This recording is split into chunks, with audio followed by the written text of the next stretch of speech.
దినంలో ఆరాధన చేరువచ్చినట్టు సహోదరి సహోదరులకు ప్రభువైన యేసుక్రీస్తు వారి నామమున వందనాలు తెలియజేస్తున్నాను.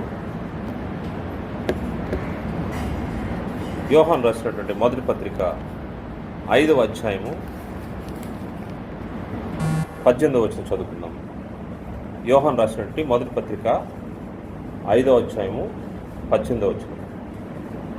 దేవుని మూలముగా పుట్టి ఉన్నవాడెవడును పాపము చేయడని ఎరుగుదము. దేవుని మూలముగా పుట్టినవాడు తన్ను భద్రము చేసుకును గనుక దుష్టుడు వానిని ముట్టడు.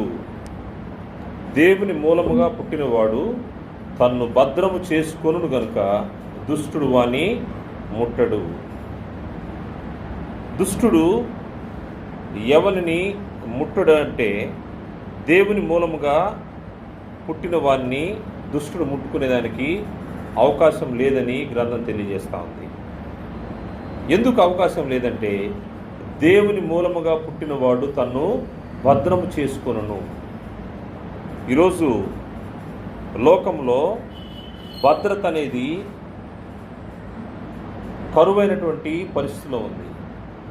ఎక్కడ చూసినా భద్రతకు సంబంధించినటువంటి సమస్యలే కనబడుతూ ఉంటాయి. అంటే ఈ భద్రతకు ఎక్కువ ప్రయారిటీ ఇస్తున్నటువంటి పరిస్థితులు మనకు కనబడుతూ ఉన్నాయి. అది ఇంటికి సంబంధించవచ్చు, లేతే ఏదన్నా సంస్థకు సంబంధించవచ్చు, వ్యాపారానికి సంబంధించవచ్చు, లేతే దేశానికి సంబంధించవచ్చు. భద్రత అనేది కష్టమైనటువంటి పరిస్థితుల్లో మనము ప్రస్తుత కాలంలో మనం జీవిస్తూ ఉన్నాము. ఇక్కడ తెలుపబడినటువంటి భద్రతను మనం ఆలోచన చేస్తే ఇది ఆత్మ సంబంధమైనటువంటి జీవానికి సంబంధించినటువంటి భద్రత. ఈ భద్రత నుంచి మనల్ని తప్పించే వ్యక్తి, సెక్యూర్డ్గా ఉండే ప్లేస్లోంచి మనల్ని ఈడ్చుకొని లాక్కుని పోయే వ్యక్తి ఎవరంటే అపవాది. ఈ అపవాది ఏం చేస్తూ ఉంటాడంటే దేవుని పక్షంగా బ్రతికే వారిని దేవుని దగ్గర నుంచి లాక్కుని పోవాలనే ఆలోచన కలిగి ఉంటాడు. కానీ దేవుని మూలముగా పుట్టినవాడైతే, దేవుని మూలముగా పుట్టినవాడు తన్ను భద్రము చేసుకొనును. దేవుని మూలంగా పుట్టితే అతనికి భద్రత ఉందంట. దాన్ని బట్టి దుష్టుడు వాన్ని ముట్టడు. వాస్తవంగా ఆలోచన చేస్తే నిజమైన భద్రత కోసము ఈ లోకంలో మానవులు అన్వేషిస్తే, భద్రత కావాలని కోరుకుంటే, ఆత్మ సంబంధమైనటువంటి భద్రత కావాలని మనుషులు కోరుకుంటే అది దేవుని దగ్గర నుంచి మానవులకి ఇవ్వబడుతుంది. దేవుడిచ్చే భద్రత కాకుండా ఇంక నువ్వు ఎన్ని రకాల భద్రతలు ఏర్పాటు చేసుకున్నా కానీ అవన్నీ కూడా నిన్ను అపవాది నుంచి రక్షించలేవని గ్రంథం తెలియజేస్తూ ఉంది. ఈ భద్రతకు సంబంధించిన విషయాలు మనం ఆలోచన చేస్తే నిజమైన భద్రత కొరకు అన్వేషించే వ్యక్తులు శాశ్వతమైనటువంటి కొన్ని గ్రంథాలు ఉన్నాయి. శాశ్వతమైన వాటి కొరకు ఆలోచన చేయాల్సిన అవసరం ఉంది. గ్రంథంలోంచి మనము పరిశీలన చేస్తే భద్రత దేవుడు అనుగ్రహించే శాశ్వతమైనటువంటి వాటిలోనే మనకు భద్రత ఉందనే విషయము మనకు బైబిల్ తెలియజేస్తుంది. వాటిలో మొదటిది మనం ఆలోచన చేస్తే దేవుని యొక్క వాక్యములో మనకు భద్రత ఉంది. ఆత్మ సంబంధమైనటువంటి భద్రత ఎవరైతే దేవుని వాక్యానికి లోబడతారో, ఎవరైతే దేవుని వాక్యం మీద ఆధారపడతారో వారికి భద్రత ఉందంట. కారణం ఏంటంటే నేను పుట్టించబడిన రీతిని మనం ఆలోచన చేస్తే అది శాశ్వతమగు జీవము గల దేవుని వాక్యము ద్వారా నేను ఆత్మ సంబంధంగా పుట్టించబడ్డామని గ్రంథము తెలియజేస్తుంది. పేతురు రాసిన మొదటి పత్రిక 1వ అధ్యాయము 22 నుంచి 24 వరకు చూస్తే, మీరు క్షయబీజము నుండి కాక శాశ్వతమగు జీవము గల దేవుని వాక్య మూలముగా అక్షయ బీజము నుండి పుట్టింపబడిన వారు గనుక, మీరు క్షయ బీజం నుండి కాదంట, శాశ్వతమగు జీవము గల దేవుని వాక్య మూలముగా. దేవుని యందు ఎవరైతే దేవుని మూలముగా పుట్టినవారంటే వారు వాక్యం మూలముగా పుట్టినవారు. వాక్యం మూలముగా పుట్టినవారు భద్రమైన పరిస్థితుల్లో సెక్యూర్డ్గా ఉన్నారు. భయపడాల్సిన అవసరం లేదు. కారణం ఏంటంటే మీరు క్షయబీజం నుండి కాక శాశ్వతమగు జీవము గల దేవుని వాక్య మూలముగా అక్షయ బీజం నుండి పుట్టింపబడినవారు. అక్షయ బీజం నుండి పుట్టింపబడినవారు. 24 వచ్చిన చివరి వచ్చిన చూస్తే, అయితే ప్రభు వాక్యము ఎల్లప్పుడూ నిలుచును. వాక్యము, ఈ జీవము గల వాక్యం ద్వారా మనం పుట్టింపబడ్డాము. ఈ వాక్యము ఎల్లప్పుడూ ఉంటుంది. ఇది శాశ్వతమైనది. అది నీ దగ్గర నుంచి తొలగించబడదు. నీవు అక్షయ బీజం నుండి పుట్టినవాడవు అని గ్రంథము తెలియజేస్తా ఉంది. ఇది శాశ్వతమైనది. ఈ శాశ్వతమైనటువంటి దానిలో నీకు, ఈ వాక్యములో నీకు భద్రత ఉంది. ఈ ప్రభు వాక్యము ఎల్లప్పుడూ నిలుచుంటుంది. సదాకాలం నీతో పాటు దేవుని యొక్క వాక్యం ఉంటుంది. ఎవరైతే ఈ వాక్యాన్ని అనుసరిస్తారో, ఎవరైతే ఈ వాక్యాన్ని ఆధారం చేసుకుని ఉంటారో వారు సెక్యూర్డ్గా ఉన్నట్టుగా మనకు గ్రంథంలో కనబడుతూ ఉంది. మరియు ప్రభు వారు చెప్పిన మాట ఒకసారి మనం పరిశీలన చేస్తే, ఈ వాక్యము ఎంత శాశ్వతమైనదో, ఎంత కాలం ఉంటుందో ఒకసారి ఆలోచన చేస్తే, మత్తయి సువార్త 24వ అధ్యాయము 35వ వచనం చూస్తే, ఆకాశమును భూమియు గతించును గాని నా మాటలు ఏమాత్రమును గతింపవు.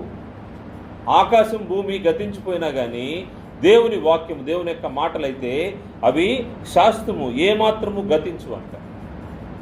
ఎవరైతే ఈ యొక్క వాక్యాన్ని ఆధారం చేసుకుని ఉంటారో వారు భద్రత కలిగి ఉంటారు. కారణం ఏంటంటే, ఆకాశం భూమి ఒకవేళ గతించిపోద్దేమో కానీ, ఇవి గతించినా కానీ నా మాటలు ఏమాత్రమును గతింపవు. దేవుని యొక్క మాటలు, దేవుని యొక్క వాక్యాన్ని ఆధారం చేసుకున్న వారికి శాశ్వతమైనటువంటి భద్రత ఉందని గ్రంథము తెలియజేస్తాం. అందువల్ల దేవుని వాక్యం ద్వారానే ఒక వ్యక్తి దేవుని మూలముగా పుట్టవలసిన అవసరం ఉంది.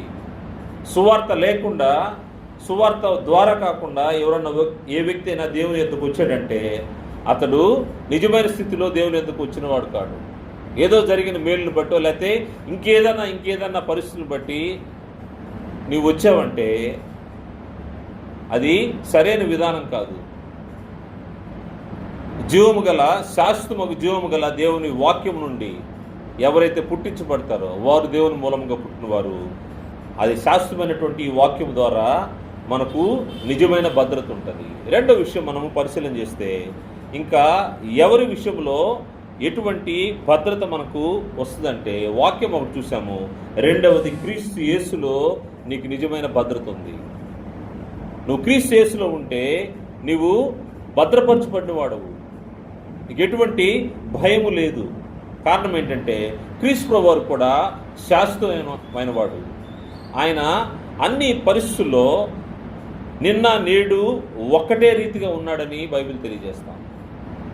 శాశ్వతమైనటువంటి క్రీస్తు ప్రభువు గురించి ఎవరైతే క్రీస్తు ప్రభువు దగ్గరికి వస్తారో ఆయన యుగ యుగాలకు ఒకటే రీతిగా ఉన్నవాడు.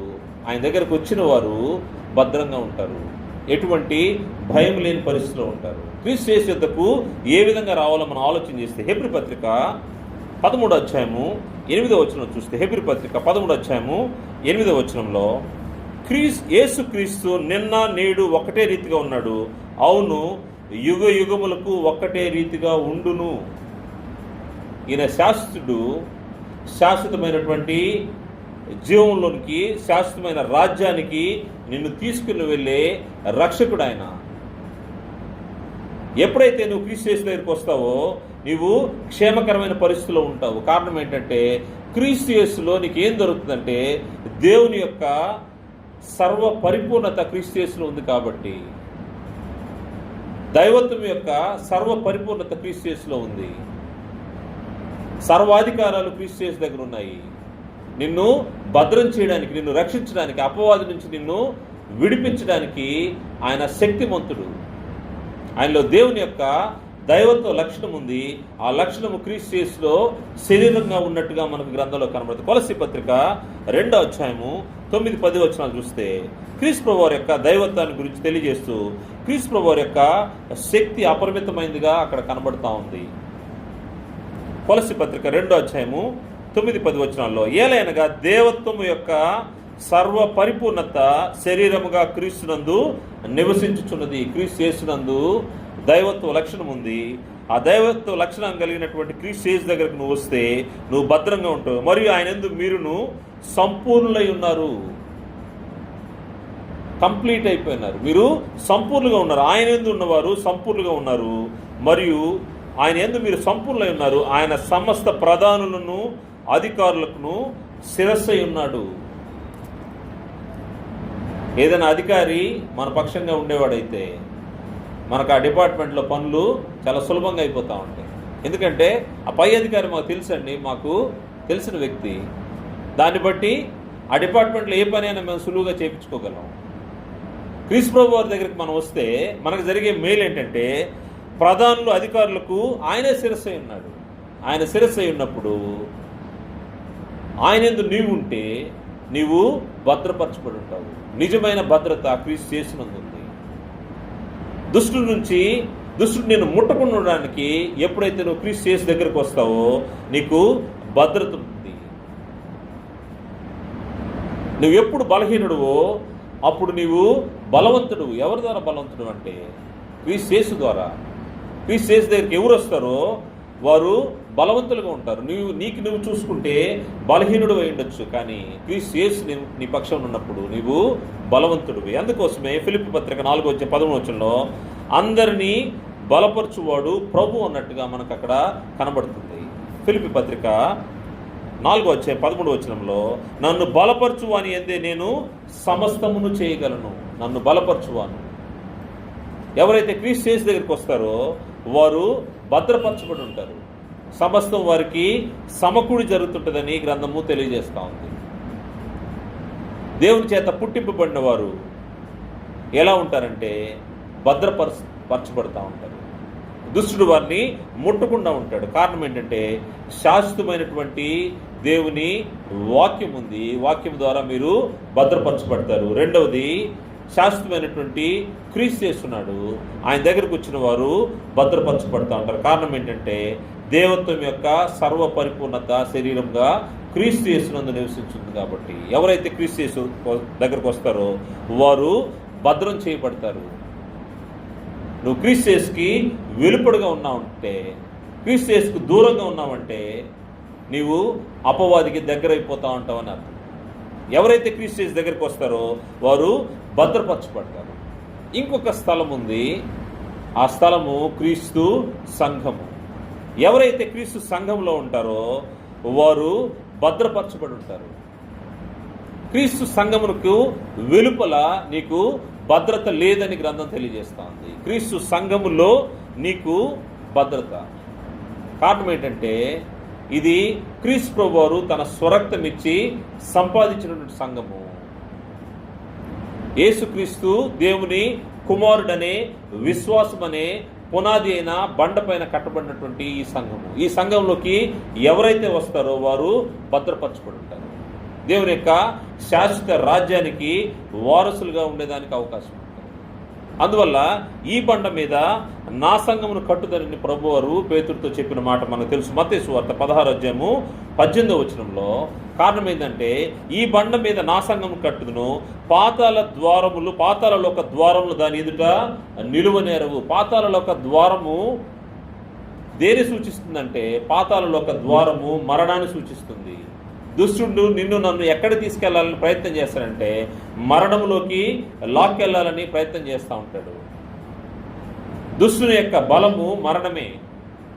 ఆ మరణంలోకి పాతాళలోక ద్వారము ఎవరైతే దుష్టుని పక్షంగా ఉంటారో వారిని మింగేయడానికి అది నోరు తెచ్చి ఆశతో ఎదురు చూస్తుంటుందంట. ఈ పాతాళలోక ద్వారములు అవి క్రీస్తు యేసునందు బ్రతికే మనిషికి, క్రీస్తు సంఘంలో ఉన్న వారికి మూసివేయబడతాయి. అది క్రీస్తు సంఘంలో ఉండే శక్తి, ఆధిక్యత. ఎప్పుడైతే మనము క్రీస్తు సంఘంలో ఉంటామో మనం పాతాళలోక ద్వారములు గురించి మనము భయపడమని గ్రంథం తెలియజేస్తాం. పాతాళలోక ద్వారాల గురించి భయపడాల్సిన అవసరం. లోకంలో ఉండే వాళ్ళకైతే వారు చనిపోయిన వెంటనే పాతాళలోక ద్వారము తెరుచుకొని ఆశగా ఎదురు చూస్తారు. దేవుడు వస్తే కూడా వాళ్ళని వెంటనే అది లాగేసుకుంటూ ఉంటుంది. కానీ క్రీస్తు యేసునందు క్రీస్తు సంఘంలో ఉండే వారికైతే ఎటువంటి భద్రత అంటే పాతాళాన్ని వారు దాటుకొని పరములోకి వెళ్ళిపోతూ ఉంటారు. పాతాళము నోరు తెరిచే అవకాశం ఉండదు. కారణం ఏంటంటే ఆ తాళం చెవులు ఎవరి దగ్గర ఉన్నాయంట? సంఘం పరిధిలో. క్రీస్తు యేసు ద్వారా తన స్వరక్తం ఇచ్చి సంపాదించినటువంటి ఈ సంఘంలో పాతాళ ద్వారము తాళపు చెవులు ఉన్నాయి. అది క్రీస్తు యేసు దగ్గర ఉన్నాయి. అందువల్ల మనకు భద్రత ఉంటుంది. లేకపోతే లోకంలో ఉండే వాళ్ళకి చనిపోయిన వెంటనే వారి కోసం పాతాళము ఆశతో నోరు తెరిచి చూస్తూ ఉంటుంది. నీకు నాకైతే క్రీస్తు సంఘంలో ఉండేవారికి ఎటువంటి భద్రత అంటే ఈ పాతాళ ద్వారములు మనల్ని ఏమీ చేయలేవని బైబిల్ తెలియజేస్తాం. అందువల్ల నిజమైన భద్రతను ఆశించేవారు క్రీస్తు సంఘములో దేవుని యొక్క ఇంటిలో ఉండవలసిన అవసరం ఉంది. క్రీస్తు యేసు యొక్క రక్తంలో కడుగుబడి ఎవరైతే క్రీస్తు సంఘంలో ఉంటారో వారు పాతాళ లోకాన్ని బట్టి, ఆ ద్వారాన్ని బట్టి భయపడే పరిస్థితి ఉంటుందని గ్రంథం తెలియజేస్తూ ఉంది. ఈ క్రీస్తు సంఘాన్ని గురించి గ్రంథం ఇంకొక మాట తెలియజేస్తుంది. ఇది నిశ్చలమైనటువంటి రాజ్యం. ఇది చలనం లేదు, అంటే ఇది కదల్చబడదు, ఇది స్థిరమైనది, నిశ్చలమైనది. ఈ యొక్క రాజ్యము, దేవుని యొక్క రాజ్యము, క్రీస్తు సంఘము నిశ్చలమైంది. దీంట్లో మన పని ఏంటంటే దేవునికి సేవ చేసుకోవడమే మన పని. ఇది కదల్చబడదు. ఇందులో భద్రమైన స్థలములో మనము క్షేమంగా ఉన్నామని గ్రంథం తెలియజేస్తుంది. హెబ్రీ పత్రిక 12వ అధ్యాయము 28వ వచనం చూస్తే, హెబ్రీ పత్రిక 12వ అధ్యాయం 28వ వచనంలో 28, 29 కలిసి ఉన్నాయి. అందువలన మనము నిశ్చలమైన రాజ్యమును పొంది, క్రీస్తు సంఘము నిశ్చలమైన రాజ్యము, దైవ కృప కలిగి ఎందుము, ఆ కృప కలిగి వినయ భయభక్తులతో దేవునికి ప్రీతికరమైన సేవ చేయదుము. ఏలైనగా మన దేవుడు దహించు అగ్ని ఉన్నాడు. దేవునికి ప్రీతికరమైన సేవ జరిగించే స్థలము క్రీస్తు సంఘము. క్రీస్తు సంఘము నిశ్చలమైనటువంటి దేవుని రాజ్యము. ఎవరైతే క్రీస్తు సంఘంలోకి వస్తారో, క్రీస్తు యేసు యొక్క రక్తంతో కడగబడి ఈ యొక్క క్రీస్తు సంఘంలోకి ప్రవేశిస్తారో వారు నిశ్చలమైనటువంటి, క్షేమకరమైనటువంటి, భద్రపరచబడినటువంటి పరిస్థితుల్లోకి వస్తూ ఉంటారు. ఎవరైతే ఈ రాజ్యంలో ప్రవేశిస్తారో వారి పని ఏంటంటే దేవునికి వినయ భయభక్తులు, దేవునికి ప్రీతికరమైన సేవ చేసే పని. ఇంతకు మించినటువంటి ఇక వేరే పని మనకేది ఉండదు. దేవుని సేవ చేయడం, అది ప్రీతికరమైన సేవ. ఇది శాశ్వతమైనది, దేవుని సేవ చేయడం అనేది. ఎప్పుడైతే నువ్వు క్రీస్తు సంఘంలోకి వస్తావో నువ్వు భద్రపరచబడ్డావు, యు ఆర్ సెక్యూర్డ్. క్రీస్తు సంఘానికి వెలుపల నీకు భద్రత లేదని బైబిల్ స్పష్టంగా తెలియజేస్తుంది. కారణం ఏంటంటే నువ్వు దేవునికి దూరస్తుడివి. క్రీస్తు రక్తంలో కడగబడకపోతే, క్రీస్తు సంఘానికి బయట ఉన్నావంటే నీకు భద్రత లేదు. అపవాది ఏ సమయంలో అయినా కానీ దుష్టుడు నిన్ను ఎత్తుకెళ్లేదానికి అవకాశం ఉంది. అందువల్ల క్రీస్తు సంఘము శాశ్వతమైనది. ఎవరైతే అందులోకి ప్రవేశిస్తారో వారు క్షేమకరమైన పరిస్థితుల్లో భద్రపరచబడి ఉంటారని గ్రంథం తెలియజేస్తూ ఉంది. మరియు క్రీస్తు సంఘంలోకి వచ్చినటువంటి వ్యక్తులు ఏం చేస్తూ ఉంటారంటే దేవునికి ప్రీతికరమైనటువంటి సేవ చేస్తూ ఆత్మ సంబంధంగా ఎదుగుతూ ఉంటారు. వచ్చిన రోజులాగానే ఉండరు. వచ్చిన రోజులాగానే నువ్వు క్రీస్తు యేసులోకి ప్రవేశించిన రోజు ఏ స్థాయిలో ఉన్నావో దాని తర్వాత ఈ రోజు కూడా అదే స్థాయిలో ఉన్నామంటే మరుగుజ్జు పరిస్థితి. అది మనము పరిశీలన చేసుకోవాల్సిన అవసరం ఉంది.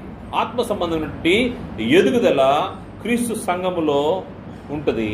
ఆ ఎదుగుదల అది కూడా శాశ్వతమైనది. దేవుని యొక్క మాటలను ఎవరైతే గ్రహిస్తారో, ఎవరైతే దేవుని యొక్క వాక్యంలో వేరుపారు జీవిస్తారో వారు ఆత్మ సంబంధంగా ఎదుగుతుంటారని గ్రంథము తెలియజేస్తూ ఉంది. పేతురు రాసిన 2వ పత్రిక 1వ అధ్యాయము 5 నుంచి 11 వచనాలు చూస్తే, పేతురు రాసినటువంటి 2వ పత్రిక 5వ అధ్యాయం 1వ అధ్యాయం 5వ వచనం నుండి, క్రీస్తు యేసు యొక్క అనుభవ జ్ఞానంలోకి వచ్చేవారు ఏ విధంగా ఆత్మ సంబంధంగా ఉంటారో చూస్తే వారు ఎప్పుడునూ తొట్టిల్లరంట. కారణం ఏంటంటే వారు ఉండే అనుభవ జ్ఞానము, ఆత్మ సంబంధమైన ఎదుగుదల ఈ విధంగా ఉందని గ్రంథం తెలియజేస్తూ ఉంది. 5వ వచనం, ఆ హేతువు చేతనే మీ మట్టుకు మీరు పూర్ణ జాగ్రత్త గలవారై, ఎవరైతే క్రీస్తు సంఘంలోకి వస్తారో వారు పూర్ణ జాగ్రత్త గలవారై మీ విశ్వాసం నందు సద్గుణమునందు జ్ఞానమును, జ్ఞానమునందు ఆశానిగ్రహమును, ఆశానిగ్రహమునందు సహనమును, సహనమునందు భక్తిని, భక్తి యందు సహోదర ప్రేమను, సహోదర ప్రేమను దయను అమర్చుకునుడి. ఇవి ఎవరైతే జరిగిస్తారో, ఈ క్రమంలో వారి యొక్క జీవితాన్ని సరిచేసుకుంటూ వచ్చిన రోజు ఇవన్నీ ఉంటాయంటే ఉండకపోవచ్చు. క్రీస్తు యేసులోకి నీవు క్రీస్తు యేసు యొక్క రక్తంతో కొనబడిన రోజు నీకు ఇటువంటి అనుభవ జ్ఞానము లేకుండా ఉండొచ్చు. దినదినము నువ్వు క్రీస్తు యేసులో ఆత్మ సంబంధంగా ఎదిగే పరిస్థితి ఎలా ఉంటుందంటే, నువ్వు ఎప్పుడైతే ఈ విషయాల్ని ఒకదాని తర్వాత ఒకటి అలవర్చుకుంటూ వస్తావో. ఏ విషయాలు అలవర్చుకోవాలంటే, విశ్వాసమునందు సద్గుణమును. వాస్తవంగా క్రీస్తు యేసులోకి వచ్చే సమయంలో నువ్వు విశ్వసించి వస్తావు. విశ్వాసం మాత్రమే ఉంటుంది. విశ్వాసం తర్వాత నీకు సద్గుణము అలవాటు చేసుకోవాల్సిన అవసరం ఉంది. అది అలవర్చుకోవాల్సిన అవసరం ఉంది. తర్వాత సద్గుణమునందు జ్ఞానమును. దేవుని యొక్క జ్ఞానము క్రీస్తు సంఘములో, దేవుని ఇంటిలో నీకు వెలువడుతూ ఉంటుంది. గ్రంథాన్ని పరిశీలన చేస్తూ ఉంటావు, లేఖనాలను పరిశీలన చేస్తూ ఉంటావు. దేవుని యొక్క జ్ఞానం వచ్చే కొంది నీలో మార్పులు జరుగుతూ ఉంటాయి. ఆత్మ సంబంధంగా ఎదుగుతూ ఉంటావు. సద్గుణమునందు జ్ఞానమునందు ఆశానిగ్రహము. ఎప్పుడైతే దేవుని యొక్క జ్ఞానం నీకు అలవడుతుందో అప్పుడు ఆశానిగ్రహం. ఇంతకుముందు ప్రతిదానికి పరిగెత్తే వాళ్ళము, ఇప్పుడు ఆశలను, కోరికలను నిగ్రహించుకునే శక్తి వస్తుంది. ఆత్మ సంబంధంగా నువ్వు ఎదుగుతున్నావని నీ నుంచి తెలియబడాలి అంటే, ఒక వ్యక్తి ఆత్మ సంబంధంగా ఎదుగుతున్నాడంటే తను కోరికలను ఏ విధంగా నిగ్రహించుకుంటున్నాడు, ఎటువంటి పరిస్థితులు తను కంట్రోల్ చేసుకోగలుగుతున్నాడు, దాన్ని సెల్ఫ్ కంట్రోల్. ఆశానిగ్రహము. జ్ఞానం నందు ఆశానిగ్రహమును, ఆశానిగ్రహం నందు సహనము, ఓర్పు వస్తుంది. సహనమునందు భక్తి, భక్తి యందు సహోదర ప్రేమ కలిగిన వారు దయ చూపించడానికి అవకాశం ఉంటుంది. ఇవన్నీ ఆత్మ సంబంధమైనటువంటి ఎదుగుదల. ఒక వ్యక్తి క్రీస్తు యేసునందు అనుభవ జ్ఞానం కలిగి ఉంటే ఆత్మ సంబంధంగా ఈ విధంగా అలవర్చుకుంటూ ఎదుగుతూ ఉంటాడు. ఎవరైతే ఇటువంటి పరిస్థితులు ఆత్మ సంబంధంగా ఎదుగుతూ ఉంటారో వారు భద్రత కలిగి ఉంటారు.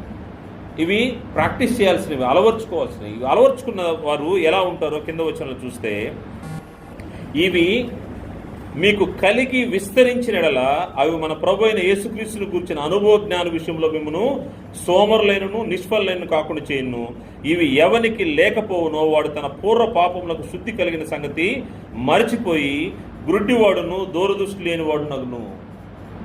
క్రీస్తు సంఘంలో ఉండి కూడా గుడ్డివారు, దూరదృష్టి లేనివారుగా అయ్యే అవకాశం ఉందని గ్రంథం హెచ్చరిక చేస్తూ ఉంది. ఆత్మ సంబంధమైన ఎదుగుదల మనం వచ్చిన రోజుకి ఈ రోజుకి మనల్ని మనం పరిశీలన చేసుకుంటే మనం ఏ స్థాయిలో ఉన్నాము, బాప్తిసం తీసుకున్న రోజు నుంచి ఎంత కాలం గడిచింది, ఈ పరిస్థితుల్లో మన ఎదుగుదల ఏంటి, ఆత్మ సంబంధమైన ఎదుగుదల ఏంటి, మనలో వచ్చిన మార్పు ఏంటి.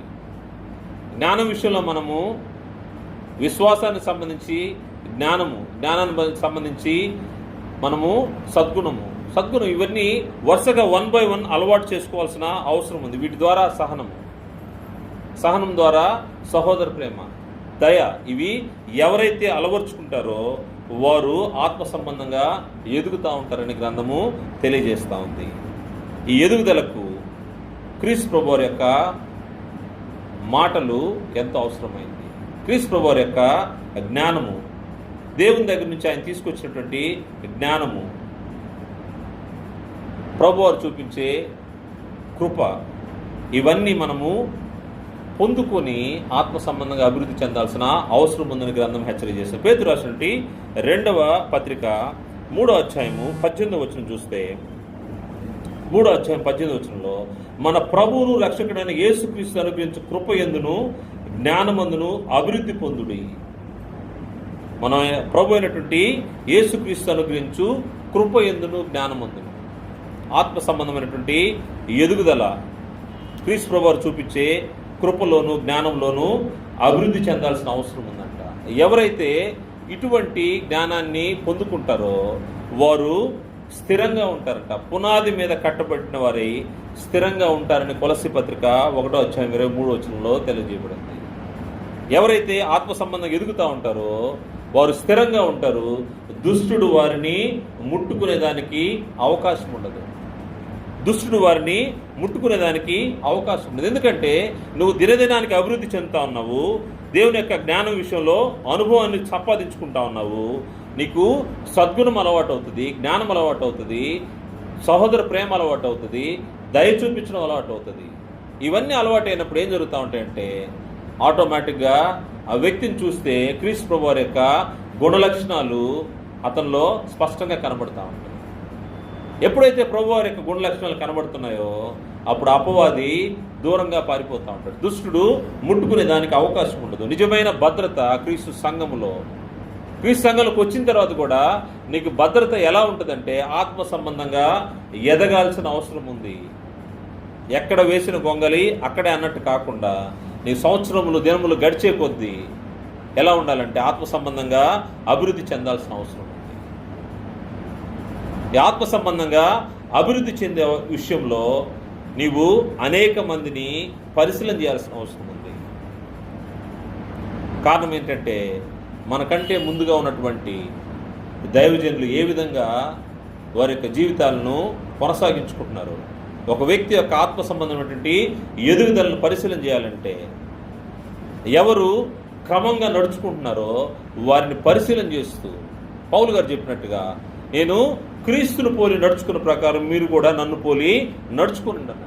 అందువల్ల మనకంటే ముందుగా ఉన్నటువంటి వారిని మనము పోలి నడుచుకోవాల్సిన అవసరం ఉంది. కారణం ఏంటంటే దేవుని యొక్క వాక్యాన్ని బట్టి జీవించే దైవజనులను మనము పరిశీలన చేస్తే వారిని పోలి నడుచుకున్నప్పుడు మనము క్షేమకరమైన పరిస్థితుల్లో ఉంటాము, భద్రంగా ఉంటాము.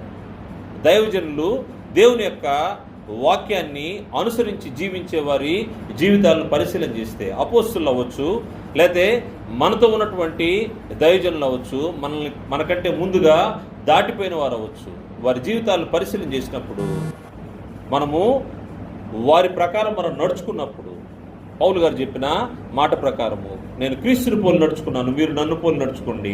ఆ పోలికలో మనం నడుచుకునేటప్పుడు మనము భద్రపరచబడతా ఉంటామని గ్రంథం తెలియజేస్తుంది. యోహాను రాసినటువంటి మొదటి పత్రిక 2వ అధ్యాయము 17వ వచనంలో దేవుని చిత్తాన్ని జరిగించే వ్యక్తులు శాశ్వతంగా ఉంటారని గ్రంథం తెలియజేస్తూ ఉంది. యోహాను రాసిన మొదటి పత్రిక 2వ అధ్యాయము 17వ వచనం చూస్తే లోకమును దాని ఆశయు గతించిపోవచ్చును గాని దేవుని చిత్తమును జరిగించువాడు నిరంతరమును నిల్చును. దేవుని చిత్తాన్ని జరిగించేవారు, దేవుని మాట ప్రకారము బ్రతికేవారు, దేవుని చిత్తాన్ని జరిగించేవారు నిరంతరం నిల్చుంటారంట. దేవుని చిత్తాన్ని జరిగించినటువంటి వ్యక్తుల్ని మనం పరిశీలన చేస్తూ వారి జీవితాలను మనం చూస్తున్నప్పుడు వారి జీవితాలను మనము ఆదర్శంగా తీసుకొని వారి యొక్క ప్రవర్తన ఫలము, వారు దేవుని పక్షంగా జీవించినటువంటి జీవితాన్ని పరిశీలన చేసి మనము ముందుకు వెళ్ళాల్సిన అవసరం ఉంది. ఎవరైతే దేవుని ప్రేమిస్తారో దేవుని ప్రేమించే వారికి సమస్తము సమకూడి జరుగుతుందని గ్రంథం తెలియజేస్తూ ఉంది. మనకంటే ముందుగా దేవుని పక్షంగా బ్రతికిన వారిని మనం పరిశీలన చేస్తే వారు దేవుని ప్రేమించి జరిగించినటువంటి కార్యక్రమాలు, అపోస్తులను చూస్తే అనేక మంది అపోస్తులు హతసాక్షులయ్యారు. కారణం ఏంటంటే వారు దేవుని ప్రేమించారు, దేవుని ప్రేమించి తమ ప్రాణాలను ఇవ్వడానికి కూడా ఇష్టపడ్డట్టుగా మన గ్రంథంలో కనబడుతుంది. అందుకోసం రోమపత్రిక 8వ అధ్యాయము 28వ వచనం తెలియజేయబడినట్టుగా దేవుని ప్రేమించు వారికి అనగా ఆయన సంకల్పం చొప్పున పిలువబడిన వారికి మేలు కలుగుటకై సమస్తమును సమకూడి జరుగుతున్నవి, సమస్తము సమకూడి జరుగుతుంది. అందువల్ల మనకంటే ముందుగా ఉన్నటువంటి దేవుని పిల్లలను మనము జాగ్రత్తగా పరిశీలన చేయాల్సిన అవసరం ఉంది. కారణం ఏంటంటే దేవుని చిత్తాన్ని జరిగించుకుంటూ వెళ్తూ ఉన్నారు, వారు నిరంతరము నిలిచుంటారని గ్రంథం తెలియజేస్తూ ఉంది. కారణం ఏంటంటే ఎవరైతే దేవుని యొక్క స్థిరమైన పునాదిలో నిలబడి ఉంటారో వారిని ప్రభు ఎరుగుంటాడంట, ప్రభువు ఎరుగుతాడు. ఎప్పుడైతే ప్రభు మనల్ని ఎరుగుంటాడో మనము భద్రపరచబడతా ఉంటామని గ్రంథం తెలియజేస్తూ ఉంది. తిమోతికి రాసినటువంటి 2వ పత్రిక 2వ అధ్యాయము 19వ వచనంలో, తిమోతికి రాసినటువంటి 2వ పత్రిక 2వ అధ్యాయము 19వ వచనంలో ఆయనను దేవుని యొక్క స్థిరమైన పునాది నిలకడగా ఉన్నది, ప్రభు తన వారిని ఎరుగును అనున్నదియు ప్రభు నామమును ఒప్పుకుని ప్రతివాడును దుర్నీతి నుండి తొలగిపోనన్నది దానికి ముద్రగా ఉన్నది. ప్రభు యొక్క పునాది నిలకడగా ఉందంట. మనం చూసాము, ఏ పునాది పైన సంఘం ఉందో ఆ సంఘంలో ఎవరైతే ఉంటారో ప్రభు తన వారిని ఎరుగును. భయపడాల్సిన అవసరం లేదు. మనము భద్రం చేయబడున్నాం. మరియు నువ్వు భద్రపరచబడడానికి నీ వంతు నువ్వు చేయాల్సిన పనులు ఉన్నాయి. అవేంటంటే, దేవుని సమక్షంలో దేవుని కొరకు నీవు దేవుని పని జరిగించాల్సిన అవసరం ఉంది. నువ్వు భద్రపరచబడాలి అంటే ఈ భూమిపైన దేహంలో నీకు ప్రాణం ఉన్నప్పుడు నువ్వు దేవుని పని జరిగించాల్సిన అవసరం ఉంది. అనేకసార్లు మనము ఈ విషయాలను మాట్లాడుకుంటూ ఉంటాం. ఎందుకంటే సత్క్రియలు జరిగించాలి అనే విషయాన్ని మనం మాట్లాడుకుంటూ ఉంటాము. నువ్వు భద్రపరచబడాలి అంటే, ఆత్మ సంబంధంగా భద్రపరచబడాలంటే నువ్వు భౌతిక సంబంధంగా భూమి మీద, భౌతికంగా ఈ భూమి మీద ఈ దేహంలో ఉన్నటప్పుడే నీవు దేవుని పనులు జరిగించాల్సిన అవసరం ఉంది. ఎందుకంటే ఈ దేహాన్ని విడిచిన తర్వాత నువ్వు ఏమి చేయలేవు. ఈ దేహంలో ఉన్నటప్పుడే ఏది చేసినా, అందుకోసమే సత్క్రియలు చేయాల్సిన అవసరం ఉంది. అందుకోసమే ఇహమందు ధనవంతులైన వారు సత్క్రియలు అనే ధనం కలిగి ఉండాలనే విషయాన్ని అనేకసార్లు మనం మాట్లాడుకున్నాం. తిమోతి రాసిన 2వ పత్రిక 6వ అధ్యాయం 17 నుంచి 19 వరకు అనేక మార్లు మనం ఈ విషయం మాట్లాడుకున్నాం. ఇహమందు ధనవంతులైన వారు ఏం చేయాలంటే సత్క్రియలనే ధనాన్ని కలిగి ఉండాలి, దేవుని పని జరిగించాలి, మరియు దైవజనుల్ని చేర్చుకోవాలి. దేవుని పక్షంగా బ్రతికే బిడ్డల్ని చేర్చుకోవాల్సిన అవసరం ఉంది.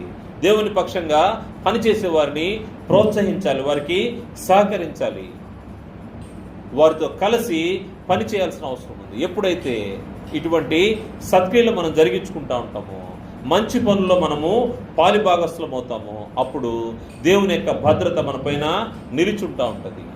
నువ్వు నిజంగా భద్రత కావాలని కోరుకుంటే, సెక్యూర్డ్గా నువ్వు ఉండాలని ఆలోచన చేస్తే, అది భౌతిక సంబంధమైన దానికంటే ఆత్మ సంబంధమైనటువంటి సెక్యూరిటీ నీకు అవసరమైంది. అనేక మంది ఎంప్లాయీస్ ఏం చేస్తూ ఉంటారంటే, వాళ్ళ యొక్క ఉద్యోగ విరమణ అయిన తర్వాత వారు సెక్యూర్డ్గా ఉండడానికి ఏం చేస్తారంటే పెన్షన్ ప్లాన్స్, దానికి సంబంధించినటువంటి డబ్బులు కడతా ఉంటారు. అంటే ఏంటంటే రిటైర్ అయిన తర్వాత కూడా వారికి పెన్షన్ వస్తుంది. దేనికోసము? అంతవరకు వాళ్ళు జీతం సంపాదిస్తూ ఉంటారు. ఆ స్థాయిలో రిటైర్ అయిన తర్వాత డబ్బులు రావు కాబట్టి ఏం చేయాలంటే వాళ్ళకి ఎంతో కొంత పెన్షన్ రావాలి. అంటే కొంత సెక్యూర్డ్గా ఉండాలి. లేకపోతే ఎల్ఐసి అని ఇంకోటి భౌతిక సంబంధంగా ఎన్నో భద్రమైనటువంటి పరిస్థితులు మనము ఏర్పాటు చేసుకుంటూ ఉంటాం భద్రత కొరకు. కానీ ఈ భద్రత ఏది కూడా నిన్ను అపవాది నుంచి, పాపం నుంచి తప్పించలేవు. ఆత్మ సంబంధమైనటువంటి భద్రత నువ్వు చేసే సత్క్రియలందు దేవుడు గమనిస్తూ ఉంటాడు. గమనించి నువ్వు చేసే ప్రతి సత్క్రియ ప్రభువునందు మీ ప్రయాస వ్యర్థము కాదు. ఇది కూడా అనేకసార్లు మనము మాట్లాడుకున్నాం. కొరింథీయులకు రాసినటువంటి 1వ పత్రిక 15వ అధ్యాయము 58వ వచనంలో మీ ప్రయాస ప్రభువునందు వ్యర్థము కాదు.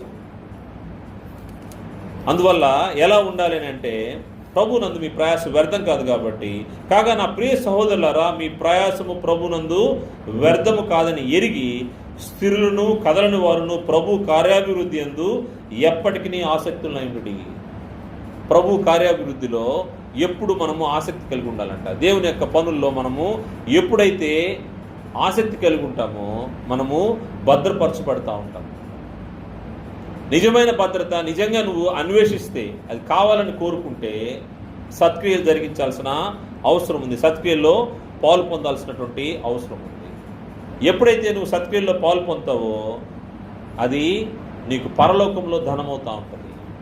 పరలోకంలో నీ అకౌంట్లో చేర్చబడతా ఉంటుంది. నీ చేసే ప్రతి సత్క్రియ, ప్రభువునందు నువ్వు చూపించే ప్రతి ప్రయాస, అది సత్క్రియగా దేవుని యొద్ద అకౌంట్లో ఉంటుందనే విషయాన్ని మర్చిపోకూడదు. అందుకోసమే ప్రభు వారు ఈ భూమి మీద ఉన్న దినాల్లో ఆయన చెప్పిన మాట, మీరు పరలోకమందు మీ కొరకు ధనము కూర్చుకునండి. భూమి మీద ధనం కాదు కానీ పరలోకమందు ధనం.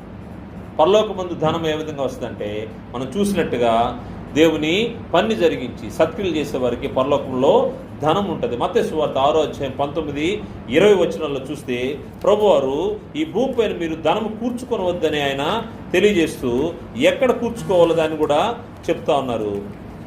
మత్తయి సువార్త 6వ అధ్యాయం 17 నుంచి మనం చూస్తే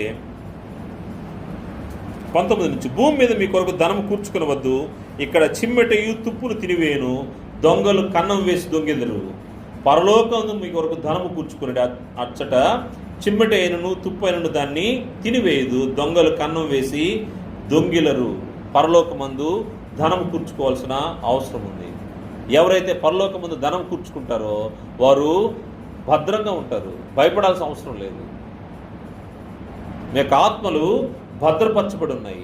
కారణం ఏంటంటే నువ్వు ఎప్పుడైతే దేవుని పని నిమిత్తము ఇస్తావో, నువ్వు దేవుని పని నిమిత్తము నీ యొక్క సమయాన్ని, నీ యొక్క ధనాన్ని, నీ యొక్క తలాంతును ఎప్పుడైతే దేవుని కొరకు ఇస్తావో విస్తారంగా నీవు ఫలాన్ని పొందుకుంటావని గ్రంథం తెలియజేస్తాను. విస్తారంగా ప్రభువారు చెప్పినట్టుగా మీరు ఇక్కడ ఏమైతే కోల్పోతారో దానికి 100 అంతలు అధికంగా మరియు నిత్య జీవాన్ని కూడా పొందుకుంటారని పేతుడితో తెలిపిన దాన్ని మనము గుర్తు చేసుకోవచ్చు. ఎందుకంటే విస్తారమైన ఫలం పొందుతామంట. ఫిలిప్పీ పత్రిక 4వ అధ్యాయము 17వ వచనం చూస్తే ఇచ్చుట వల్ల ఏం జరుగుతుందో మనం చూడొచ్చు. ఫిలిప్పీ పత్రిక 4వ అధ్యాయము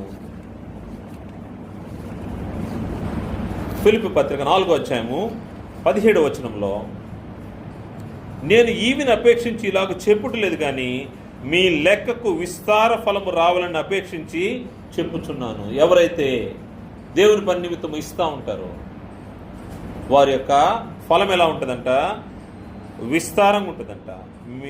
మీ లెక్కకు విస్తార ఫలము రావాలని అపేక్షించి చెప్పుచున్నాను. పౌలు గారు తనకు ఫిలిప్పీ సంఘస్థులు చేసినటువంటి పరిచర్య గురించి, వారు చేసిన సహాయాన్ని గురించి చెప్తా ఉన్నాడు.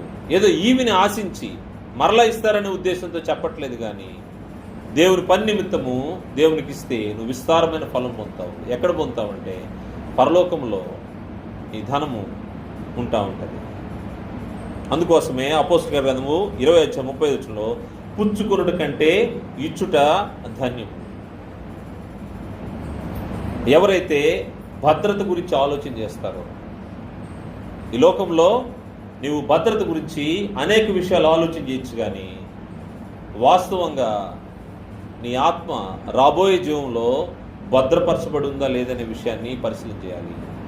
రాబోయే జీవ విషయంలో నీ ఆత్మ భద్రపరచబడిన స్థితిలో ఉండాలి అంటే ముందుగా నువ్వు దేవుని యొక్క వాక్యంలో వేరుపారి జీవించాల్సిన అవసరం ఉంది. దేవుని వాక్యాన్ని విశ్వసించాలి. విశ్వసించి రక్షకుడైనటువంటి క్రీస్తు యేసు నామములో బాప్తిసం పొంది క్రీస్తు సంఘములో సభ్యుడిగా ఆత్మ సంబంధంగా ఎదుగుతూ దేవుని బిడ్డలకు సహకరిస్తూ దేవుని పని విషయంలో ఆసక్తి కలిగి దేవునికి ఇచ్చుటలో ఎప్పుడైతే నువ్వు ముందుంటావో నీ ధనము పరలోకంలో అధికమవుతుంది. నీవు ఈ పనులన్నీ జరిగించినప్పుడు నువ్వు భద్రపరచబడతా ఉంటావు. నీకు ఎటువంటి భయం లేదు. ఈ దేహాన్ని విడిస్తే